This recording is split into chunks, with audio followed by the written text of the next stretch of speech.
Estudios Claravista. Desde la fuente. Estamos en La Fuente, el programa de la comunidad artística hermano de la Asamblea de Artistas de la Ciudad de México. Hicimos este programa para darle salida a varias inquietudes que tienen que ver sobre todo con la respuesta a una pregunta casi ontológica. ¿Traes la solución o eres parte del problema? Cuando hablamos de política cultural y hablamos de la comunidad artística, estamos hablando de organizarnos como artistas para tratar de abordar distintas problemáticas y en ello encontrar algunas soluciones. En este primer programa, como nuestro productor general nos ha solicitado, vamos a darle de beber al sapo. El sapo es un animal confirma que el ecosistema está saludable. Si un ecosistema está saludable, hay sapos. Cuando no hay sapos en un ecosistema, quiere decir que todo está contaminado. Entonces, en este momento, como bautizo de nuestro programa, vamos a darle de beber al sapo. Yeah. Y con ello, pues, damos iniciada a esta primera emisión, el detrás de cámaras de la vida de los artistas y la cultura. Desde la fuente. Para nuestro primer programa hemos decidido invitar a Saudi Batalla, y doctora en etnohistoria por la ENA, y sin embargo se dedica al cine. Muchas gracias, bienvenidos. Gracias Alejandro Ortiz, conocido como Alecos. Y pues me siento sumamente orgullosa y entusiasmada de ser la primera invitada a este programa. Y bueno, empecemos quizá con la primera pregunta, que sería cómo, si eres una cineasta que estudia historia o si eres una historiadora que se metió al cine. Bueno, soy muy inquieta y esa inquietud me llevó a encontrarnos en Nada y poder proponer este programa. Esta inquietud también pues me llevó a estudiar comunicación en la UAM y mucho tiempo después, 10 años después, caen a mis manos unas películas acerca de los lacandones en 1955. Y haz de cuenta que esas latas salieron de la tierrita todavía, estaban como desenterradas y me las dejé en mi casa. Entonces este proyecto es la pauta que me da a relacionar los medios audiovisuales con la antropología y con la historia.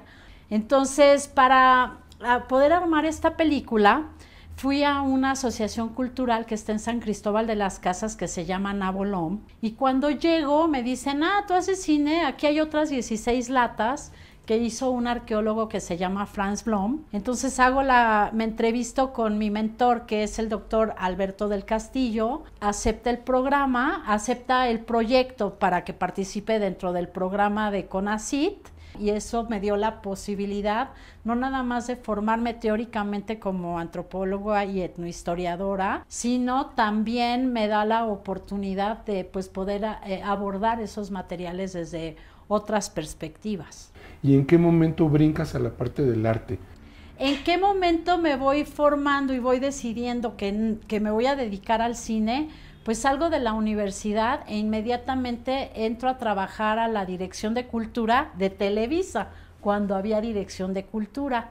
Entonces, pues ahí mi trabajo era entrar al archivo de Televisa y buscar todos los materiales que pudieran lograr armar la narrativa de los guiones que hacía el equipo de un historiador que es mi mentor, mi maestro también, que se llama Ricardo Pérez Monfort, que bueno, pues es el que me introduce en toda esta, desde la academia, pero también el modo de vida de relacionar los medios audiovisuales con las ciencias sociales, ¿no? ¿En dónde está la diferencia entre el proceso de investigación, es decir, ir a los archivos, buscar, documentar, investigar, y la parte de ser creador o creadora? Claro. Fíjate que al mismo tiempo que yo trabajaba en Televisa, me dan un trabajo en la cooperativa Séptimo Arte con Oscar Blancarte para hacer la gerencia de producción de una película en 35 milímetros que se llama Dulces Compañías. Y pues yo tenía 20 años y me sentaron y me dijeron, a ver, ¿tú te vas a aventar la producción? Y yo, claro, pero ¿vas a poder? Sí, claro. Y bueno, todos se sorprendían porque sin recursos yo podía conseguir todo, o sea, tengo una habilidad para poder pues realizar y por eso me dedico a esto.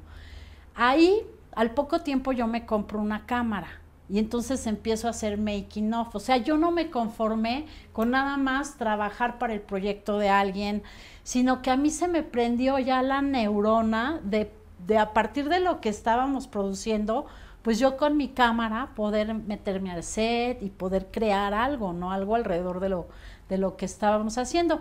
Y con mi cámara hice varios making of en la película de La Otra Conquista de Salvador Carrasco y bueno, ahí fueron largos meses donde yo era la camarita. Entonces el camarógrafo era Jorge Suárez y Arturo de la Rosa y siempre me decían, ven camarita, ven, ponte aquí abajo de nosotros. Y entonces yo podía filmar lo mismo que filmaban las cámaras grandes, pero también con una libertad de poderme mover en el set, porque es lo que yo decía, la mejor manera de yo tener una independencia intelectual es con mi cámara y haciendo making of.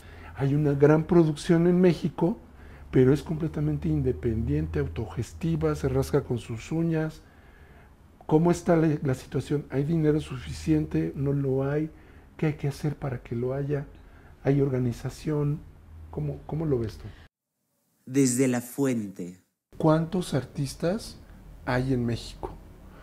Si la asignación de presupuestos tiene que ver con la cantidad de personas que hay en un sector, entonces nos hacemos la pregunta de quién, cuándo y cómo decidió que bastaban 15,000 millones de pesos al año para abastecer a toda la comunidad artística, 15,000 millones de pesos para la cultura, 700 millones para el cine en un fondo y no sé cuánto más en otro. Es alarmante. ¿Eso alcanza, Saudí?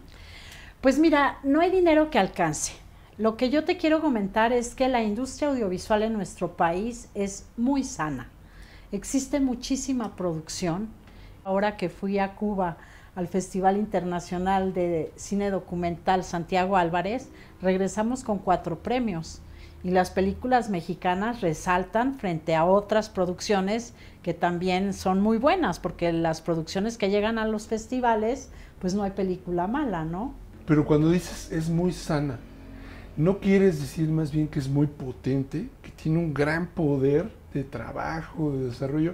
Pero como decíamos con el sapo, cuando hay un sapo en el ecosistema es que está sano.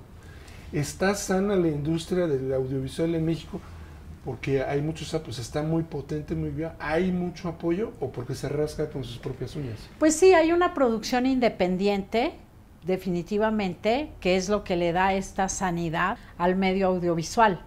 Pero también hay que mencionar el trabajo que hacen las instituciones, como ha sido la propia comunidad quienes han arribado muchas veces a dirigir estas instituciones, pues sí entregan la vida.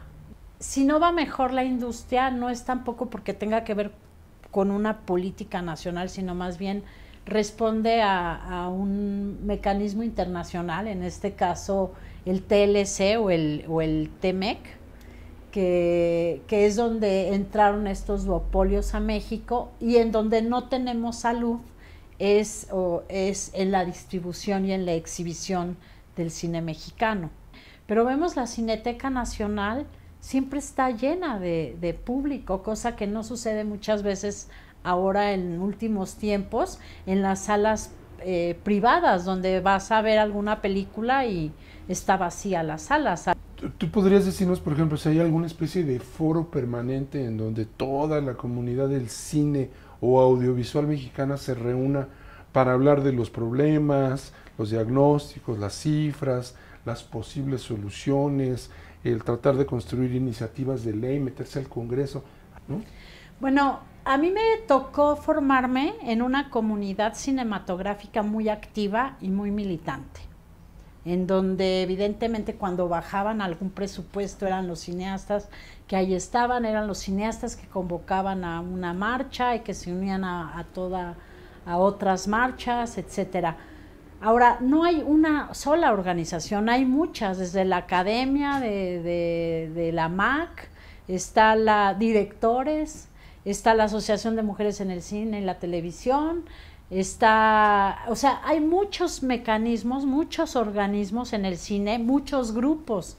A mí me tocó formarme también en donde el cine estaba muy dividido en lo que era el cine de autor y el cine comercial. Esta ya línea que se borra entre lo que es comercial y lo que no es comercial y lo que es de autor y lo que no es de autor, pues nos da a pensar mucho hacia dónde va nuestra industria.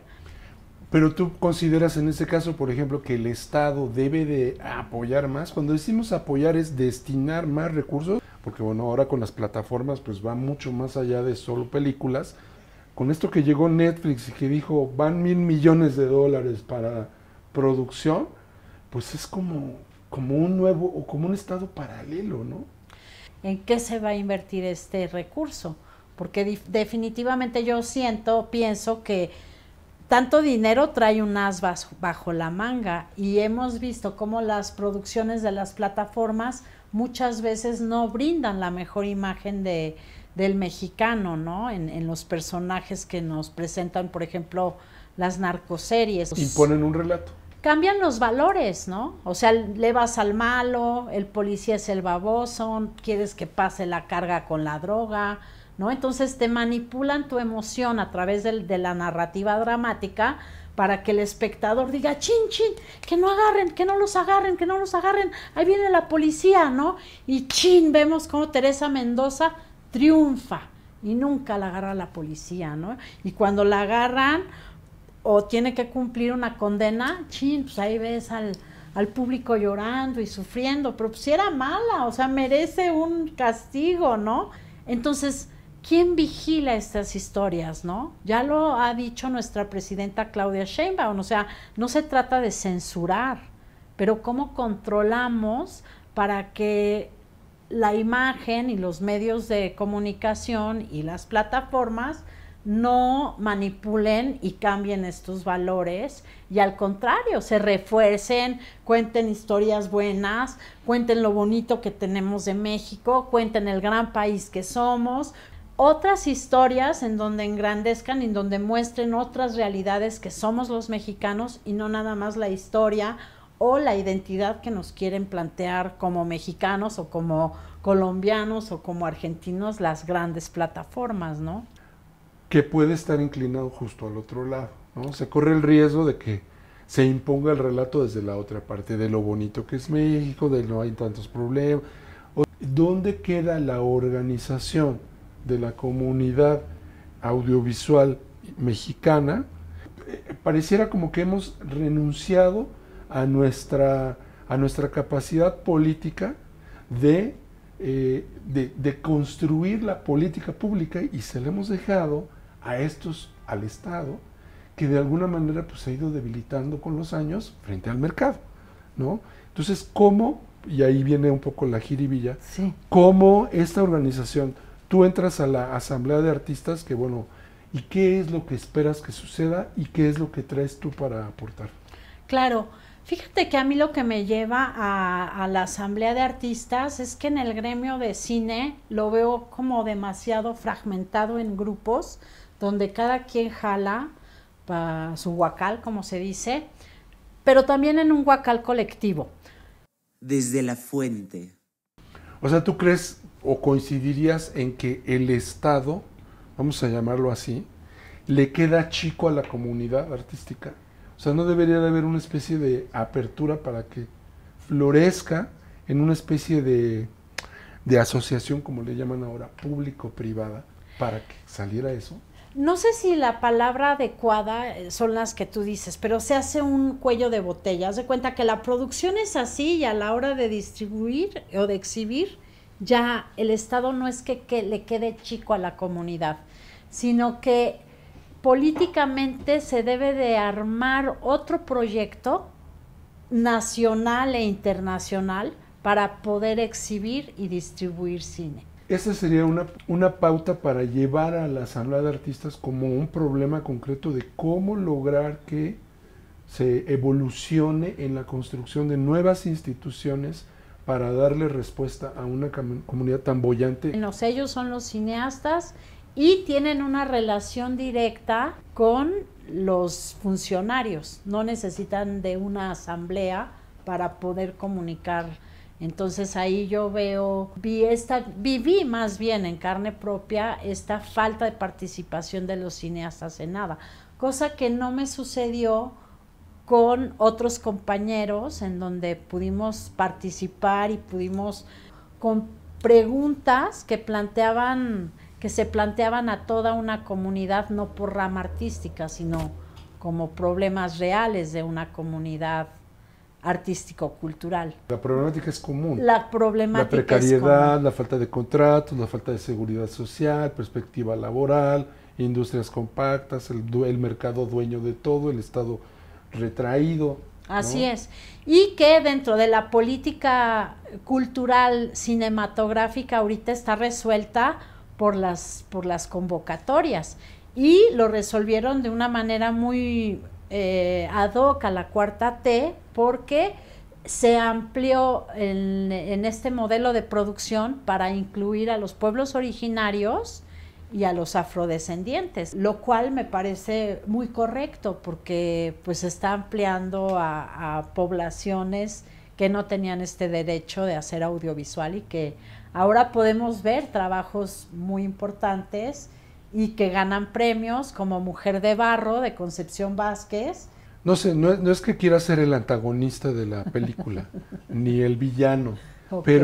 pero me quedo pensando en que se traslapan estas situaciones. Por un lado, pues claro, hay que celebrar que el cine mexicano y las mujeres que hacen cine de distintas comunidades, pues demuestran la gran calidad y obtienen estos premios y reciben estos reconocimientos, pues con base en eso, en un trabajo que en buena medida es autogestivo, ¿no?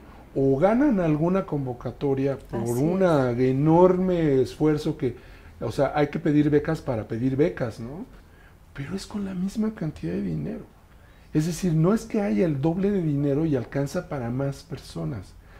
Y cuando entras al análisis de esa información financiera o económica y te das cuenta que el 90% de ese dinero es para la burocracia. También. ¿No? O sea, para estímulos a la creación son 700 millones. Para todos los artistas y creadores que hay en México hay 700 millones al año. Peléense en los Juegos del Hambre. Entonces, por eso me parece que el ejercicio de la Asamblea de Artistas tiene su relevancia en no solo hacer los diagnósticos, sino en pasar a la fase de las propuestas concretas de cómo modificar y por qué, con argumentos y con datos. Por eso me parece tan importante el dato, Claro. ¿no? Versus el relato, ¿no? Esta administración y la anterior dicen que los artistas son fifís y que quieren recuperar sus privilegios. ¿Cuáles privilegios, no? Si todo ha sido vivir en la precariedad y rascarse con sus uñas para producir y crear bienes culturales que están consumiéndose todo el tiempo por todos lados. Es lo que nos mantiene alegres, vivos, esperanzados, y no estamos dispuestos a que quienes hacen eso tengan de qué vivir. Les acusamos de ser flojos, marihuanos, borrachos, vividores, ¿no? Y que quieren vivir del privilegio. ¿Cómo romper ese relato frente al dato? Bueno, yo siento que ahí la función de ADA fue sumamente importante, sobre todo en este recorte que vivimos en cuanto al arte y a la cultura, con todo este movimiento que se organizó de no más recortes al recorte. Tamara Ibarra, de que fue al Congreso de la Unión a presentar y a hablar la problemática y sobre todo la postura que logramos en ese entonces los artistas pues manifestar en contra de este recorte, y por eso pues se logró que se elevara un poco el presupuesto, ¿no? Entonces, en ese sentido vale la pena mencionar que el trabajo que hemos realizado en este espacio de encuentro artístico pues es muy importante, porque no podemos quedarnos desde la inactividad, desde la no participación. A mí me da la impresión de que el Estado, la estructura, vamos a ver, las autoridades culturales no nos merecen como comunidad artística. Somos una comunidad gigantesca, somos un motor económico potentísimo y la estructura, la autoridad cultural está ahí como para administrar la derrota, como que lo poquito que hay es lo poquito que podemos administrar y no van más allá, no brincan al otro escenario de cómo le hacemos para inundarnos de recursos y proveer a toda esta comunidad para cogobernar. El tema es la cogobernanza, cómo le arrebatamos al Estado esto que aparentemente no quiere soltar y cómo pues, pasamos encima y lo invitamos a acompañarnos en este viaje por lograr algo mejor para nosotros. Desde la fuente. Estudios Claravista.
Desde la fuente.